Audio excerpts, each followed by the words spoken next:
हम सब की जिम्मेदारी बनती है कि जीरो टॉलरेंस की वृत्ति के साथ हम देश को नारकोटिक्स फ्री बनाए, नशा मुक्त बनाए और प्रधानमंत्री जी का जो संकल्प है उसको चरितार्थ करें। आज यहां नारकोटिक कंट्रोल ब्यूरो के रायपुर जोनल यूनिट का वर्चुअल उद्घाटन हुआ। 5000 वर्ग फीट में फैला हुआ ये ऑफिस नारकोटिक्स कंट्रोल के लिए अपने आप में कंप्लीट ऑफिस है। मैं राज्य सरकार का भी धन्यवाद करना चाहूंगा कि हमें भूमि और बाकी सारी सुविधाएं उन्होंने दी है। इसके अंदर कॉन्फ्रेंस रूम, बाकी सारी व्यवस्थाएं से युक्त नारकोटिक्स कंट्रोल ब्यूरो की जोनल ऑफिस, मुझे विश्वास है न केवल छत्तीसगढ़, ये पूरे अंचल में नारकोटिक्स कंट्रोल के लिए महत्वपूर्ण भूमिका निभाएगी। हमने लक्ष्य रखा है कि देश में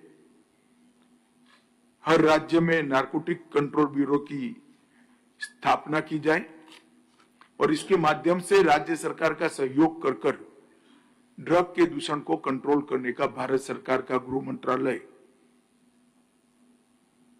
प्रयास करेगा।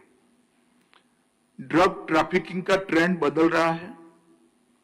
नेचुरल ड्रग से सिंथेटिक ड्रग की ओर ड्रग तस्कर आगे बढ़ रहे हैं, जिससे बहुत कम मात्रा में ड्रग आती है और सबसे ज्यादा नुकसान और सबसे ज्यादा कीमत भी उसकी होती है। छत्तीसगढ़ राज्य में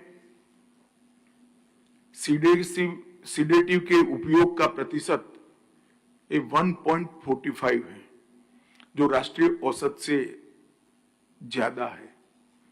एक प्रकार से छत्तीसगढ़ 7 राज्यों से अपनी बाउंड्री शेयर करता है, बंगाल की खाड़ी के नजदीक भी है। ओडिशा और आंध्र प्रदेश की कोस्टल कनेक्टिविटी भी ड्रग का एक रूट तैयार करती है और गांजा की तस्करी आंध्र ओडिशा के सीमा से होती है।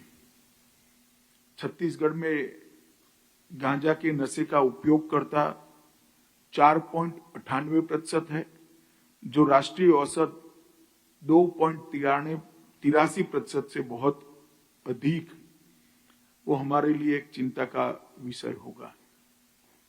आज मैं इस कॉन्फ्रेंस में जुड़े हुए सभी लोगों को आग्रह करना चाहता हूं कि इन्वेस्टिगेशन को साइंटिफिक तरीके से हम करें। टॉप टू बॉटम और बॉटम टू टॉप अप्रोच को एडॉप्ट करना पड़ेगा।